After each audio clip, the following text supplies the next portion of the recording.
Во 37-та епизода на Шорткат ќе гледате зошто не е така, ги разбиваме митовите за менталното здравје и посетата на психолог. Викендов во градскиот парк во Скопје се одржа настанот Блокирај омразата, сподели љубов. Промовирана дигиталната апликација и алатка за асистивна технологија Сиборд. Здраво на сите, јас сум Ангела, а ова е Шорткат, нашите вести за млади. Останете со нас.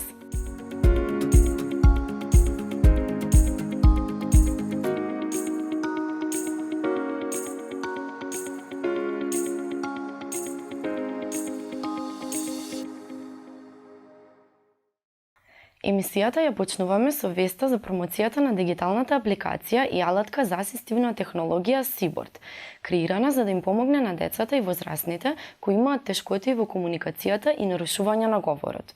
Сиборд може да се користи на интернет или бесплатно да се преземе од Google Play преку Android мобилен уред или таблет. Целта на апликацијата е да ја олесни комуникацијата на овие лица преку употреба на символи, слики и пренос на текст во говор. Може да се користи во различни средини и да им помогне во раниот детски развој и раната инклузија на децата со попреченост. За воведување во Македонија направена е локализација на македонски и албански јазик, а во светот достапна е на повеќе од 30 јазици.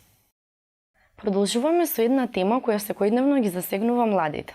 Во градскиот парк во Скопје, во рамките на заедничката кампања на Европската Унија и Советот на Европа, изминатиот викенд се одржа јавниот настан Блокирај омразата, сподели љубов, кој се фокусира на борбата против говорот на омраза и дискриминацијата.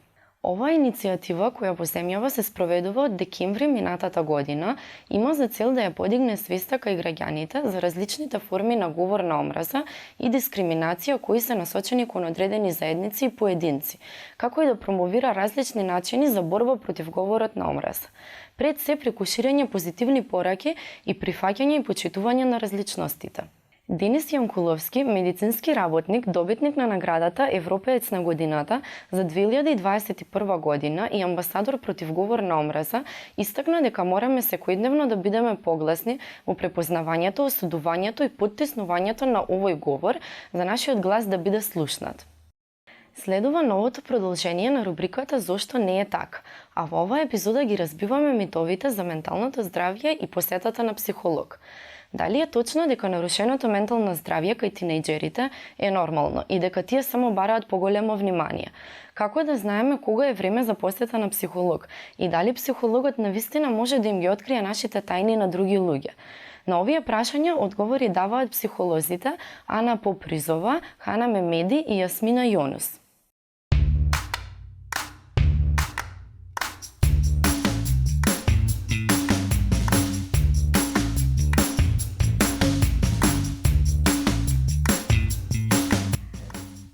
Децата што имаат повеќе другари и добри оценки во училиште не можат да бидат депресивни, немаат причина за тоа.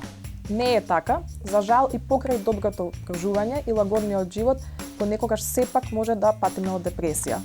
Депресијата зависи од повеќе работи и е многу комплексно расстройство. Голем број ученици кои што постигнуваат солиден успех во училиште можат да имаат депресивно расположение и да се чувствуваат и апатични, и немотивирани, иако првичната слика е дека нели се тие одлични ученици.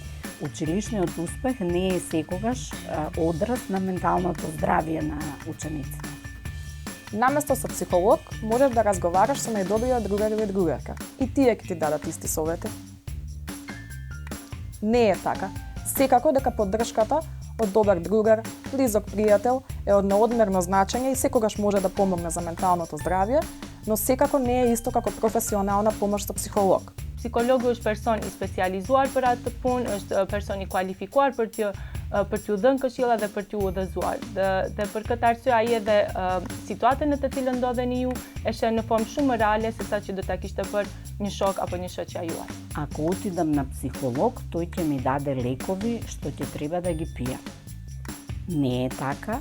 Farmakoterapinë apo ilaçet në lidhje me një gjendje të veçantë të shëndetit mental e jep vetëm psikiatri i cili është i specializuar në atë fushë, ndërsa psikologu është ai i cili mund të jep psikoterapi, mund të jep këshillime të cilat do t'i ndihmojnë njeriu apo personave të cilët përjetojnë një vështirësi, si të i kalojnë ata nëpërmjet të bisedës dhe nëpërmjet të kuptuarit se çfarë është problemi i tyre dhe të zgjidhjen zgjidhjet e duhura për atë. Лекови, односно медикаменти за справување со ментални расстройства, пишува психијатар и само психијатар.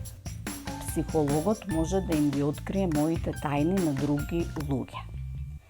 Не е така, бидејќи психологот во својата едукација ги разработува, ги изучува етичките принципи на својата работа, а еден од најзначајните е дискрецијата и доверливоста на податоците. Dhe për këtë arsye, kjo është një rregull e cila nuk mund të thehet dhe për këtë duhet të jemi të gjithë të bindur se psikologu asnjëherë nuk i ndan informatat të cilat i merr nga klienti i tij me të tjerët. Целата епизода на Зошто не е така, посветена на менталното здравје, ќе може да ја погледнете викендов на нашите канали на Instagram, Facebook и YouTube. По оваа историја продолжуваме со веста за реализација на втората кампања на проектот Биди ин, биди инклузивен, биди инклудиран, посветена на кревање на јавната свест за важноста на инклузивното образование и вклученоста на децата со попреченост во редовните основни училишта. Како дел од кампањата, која беше спроведена од 5 до 15 мај, изработени се 3 видеа со ученици, наставници и родители, кои ги представуваат клучните алки во инклузивното образование. Тие, преку испратените пораки, повикуваат на прифаќање, почитување на различностите и еднакви права за сите деца. Следна тема за која ќе зборуваме е сексуалното здравје на младите. Македонската асоциација на гинеколози и обстетричари МАГО ја одбележа неделата на женското здравје со кампања за сексуална едукација на младите. Подготвени беа 20 едукативно забавни кратки видеа и едукативни ресурси за сексуалното здравје кои се достапни на македонски и албански јазик, со цел да се поттикне природен и здрав сексуален развој на децата и адолесцентите, како и градење на свет во кој младите би имале постојан пристап до неопходните информации. Младите девојки се малку редовни на гинеколошките прегледи. Според МАГО, најмладата малолетничка во Македонија, која абортирала, има само 13 години, а во 2020 имала 18 девојчиња под 15 години кои биле родилки. За крај ви го прикажуваме феноменот крвава месечина, или поточно целосното затемнување на месечината, кој се случи во раните утрински часови на 16 мај и беше одлично видлив и од кај нас. Всушност, затемнувањето на месечината се случува кога ќе се поремнат сонцето, земјата и месечината, при што сенката од земјата паѓа на месечината. Сепак, дел од сончевите зраци успеваат да продрат до месечината поради што таа добива црвена боја. Утрото на 16 мај, кратко пред изгреј сонце, додека крвавата месечина се наоѓаше на најблиско растојание до земјата и беше многу поголема од вообичаено, фоторепортерот на Мета успеа да направи фотографии од небото кој се прелеваше во мастилно-виолетови нијанси. Тоа дополнително ја истакна необичноста на појавата на розениково црвената боја на површината од месечината. Ви благодариме многу што останавте со нас до крај на оваа епизода на Шорткат. Покрај на Инстаграм од неодамна може да не заследите и на ТикТок. Отворени сме за сите ваши предлози или коментари. Се гледаме следната недела во истото време. Поздрав!